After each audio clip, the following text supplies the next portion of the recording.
Soeharto pernah mencoba, SBY melanjutkan, Jokowi mengulang, dan sekarang diteruskan lagi. Supaya bisa menghasilkan juga BBM dari kelapa sawit. Tapi anehnya, setiap proyek lumbung pangan di Indonesia hampir selalu mengikat, meninggalkan hutan yang hilang, tanah adat yang berubah, dan rakyat kecil yang perlahan tersingkir. Lalu muncul pertanyaan yang jauh lebih mengganggu. Kalau proyek ini benar-benar soal pangan, kenapa yang terus dibuka justru wilayah paling kaya sumber daya alam Indonesia? Mungkin film Pesta Babi bukan cuman sekedar membahas Papua, tapi sedang memperlihatkan pola lama yang terus diwariskan dari generasi ke generasi.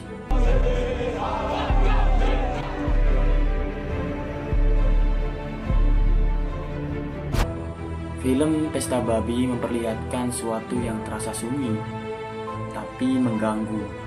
Hutan-hutan besar di Papua mulai dibuka, alat berat masuk, jalan dibuat, perusahaan datang, dan masyarakat adat perlahan mulai kehilangan ruang hidup mereka sendiri. Semua dibungkus dengan satu kalimat terdengar mulia: ketahanan pangan nasional.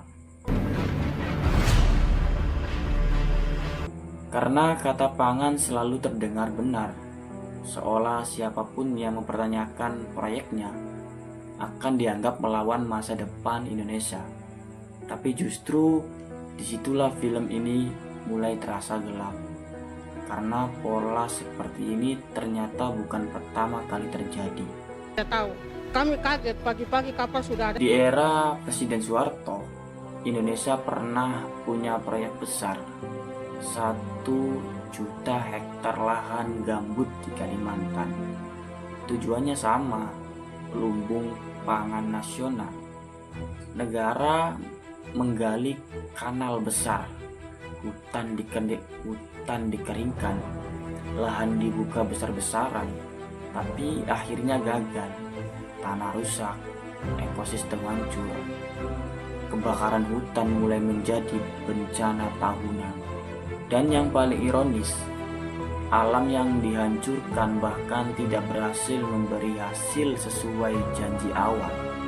Jadi pelabuhan kami. Lalu masuk era SBY, muncul proyek MIFEE di Merauke. Target lebih besar lagi. Papua mulai dibuka untuk sawit, pangan, energi, dan industri. Ini hak kami di sini, hak dusun kami.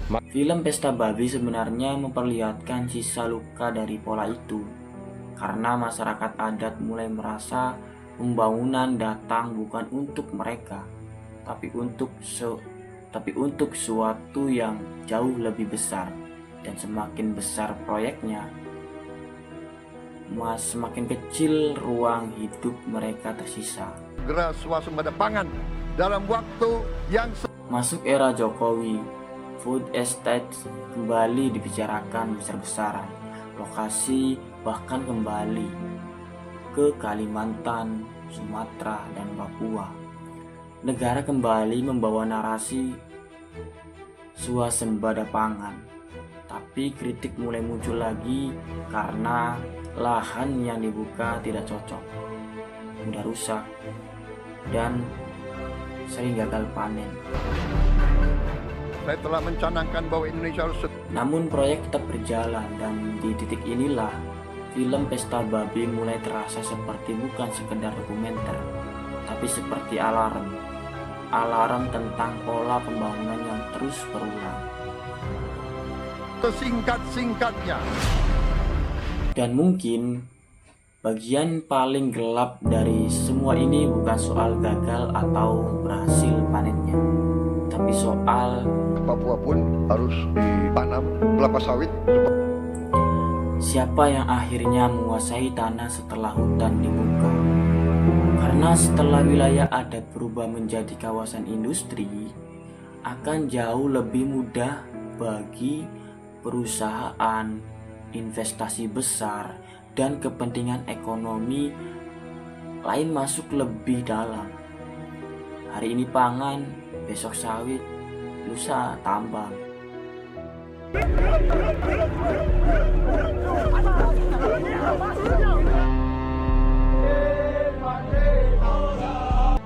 Dan pola seperti ini terasa terlalu sering muncul dalam sejarah Indonesia. Bapak Presiden sudah menyetujui untuk direncanakan mandatori 10% etanol.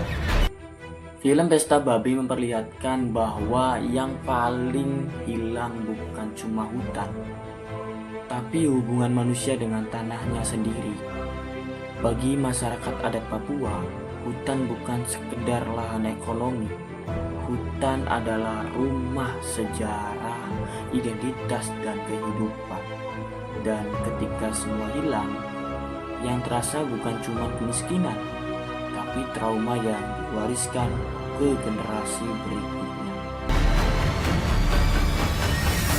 Mungkin karena itulah film ini terasa sangat mengganggu. Karena semakin kita melihat sejarah, semakin terlihat bahwa pola pembangunan di Indonesia sering datang dengan wajah yang berbeda, tapi meninggalkan luka yang hampir sama. Dan pertanyaannya sekarang bukan lagi apakah food estate akan berhasil, tapi berapa banyak hutan dan ruang hidup yang harus hilang sebelum negara benar-benar belajar dari sejarah. Menurut kalian, apakah proyek pangan seperti ini benar-benar solusi bagi masa depan Indonesia? Atau kita sebenarnya sedang melihat pola lama yang terus diulang dengan nama baru?